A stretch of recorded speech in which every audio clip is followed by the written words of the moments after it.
Klik tombol subscribe dan aktifkan notifikasinya. Karena apa? Subscribe dulu, baru cuan. Halo cuan people, selamat datang kembali di channel Project.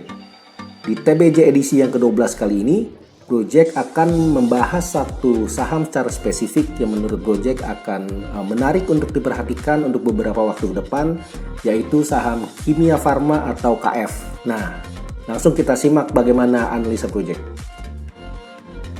Pertama-tama kita lihat sentimen apa aja sih yang menjadi penggerak saham KF untuk beberapa waktu ke depan. Yang pertama tentu saja tingginya angka COVID-19 di Indonesia.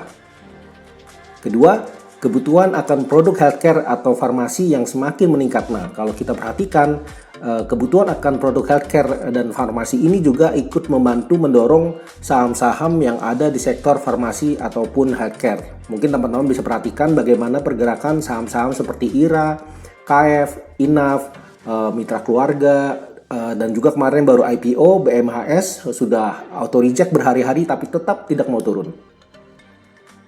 Dimulainya program vaksin individu atau gotong royong. Nah, ini adalah sentimen yang amat sangat menguntungkan bagi Kimia Farma. Kenapa? Karena pada tahap awal Kimia Farma mendapatkan suatu privilege atau eksklusif sekali haknya. Jadi Kimia Farma ini akan ditunjuk sebagai satu-satunya pihak yang boleh menerima vaksin individu atau gotong royong, di mana pasien bisa membayar sejumlah uang agar bisa mendapatkan vaksin tersebut, teman-teman. Nah, untuk tahap awal ini, setelah Project cek, Kimia Farma akan mendapatkan batch sebanyak 40.000 dosis. Nah, sekarang kita akan perhatikan bagaimana pergerakan teknikal dari saham Kimia Farma. Secara teknikal, sebenarnya Kimia Farma ditutup sangat dekat dengan level supportnya.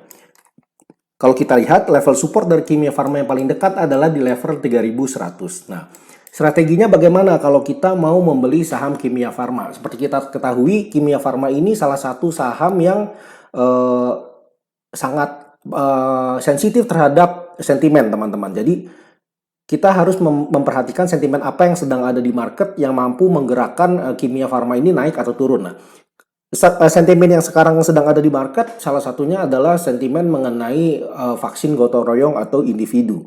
Ini adalah sentimen yang luar biasa bagus untuk Kimia Farma.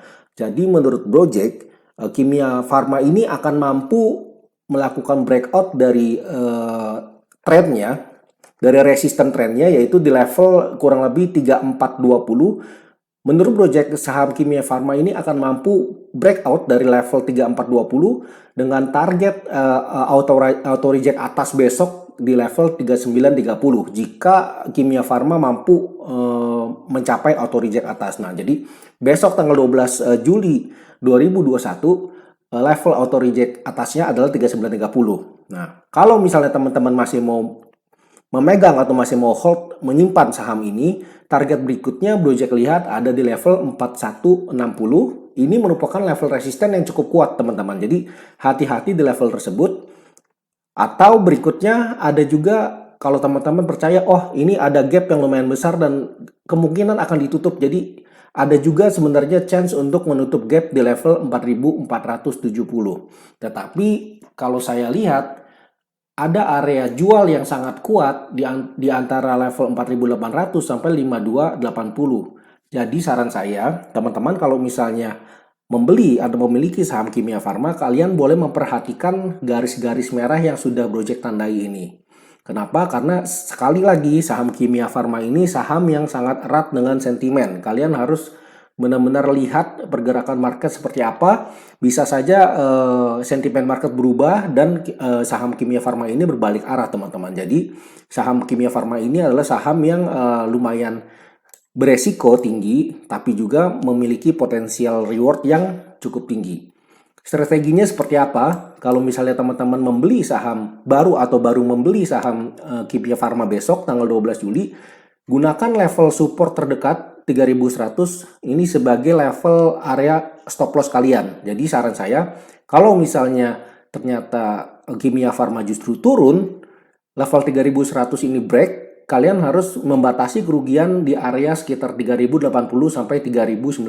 Jadi berikan sedikit ruang dari level support tersebut untuk mengantisipasi jika terjadi adanya false break. Jadi seakan-akan dia akan menembus support tapi tahu-tahu dia balik lagi ke atas, teman-teman. Oke, nah kalau misalnya saya baru mau masuk, sebaiknya saya beli di level berapa? Kalian bisa langsung ambil di waktu open dengan harga yang kalian mau, harga yang kalian suka. Karena apa? Ini masih relatif dekat dengan supportnya. Atau kalau kalian mau konfirmasi, kalian bisa menunggu atau langsung ambil ketika Kimia Farma melakukan breakout dari level 3420 di sebelah sini. Jadi begitu dia breakout misalnya di level 3430, 3440, kalian bisa langsung ambil dengan target penguatan auto reject di 3930.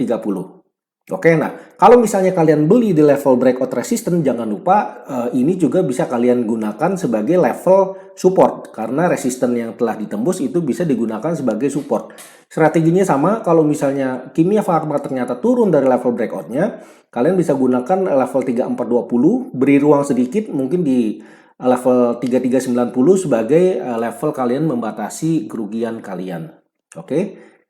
Sekian TBJ edisi ke-12 kali ini. Jangan lupa subscribe dulu, baru cuan.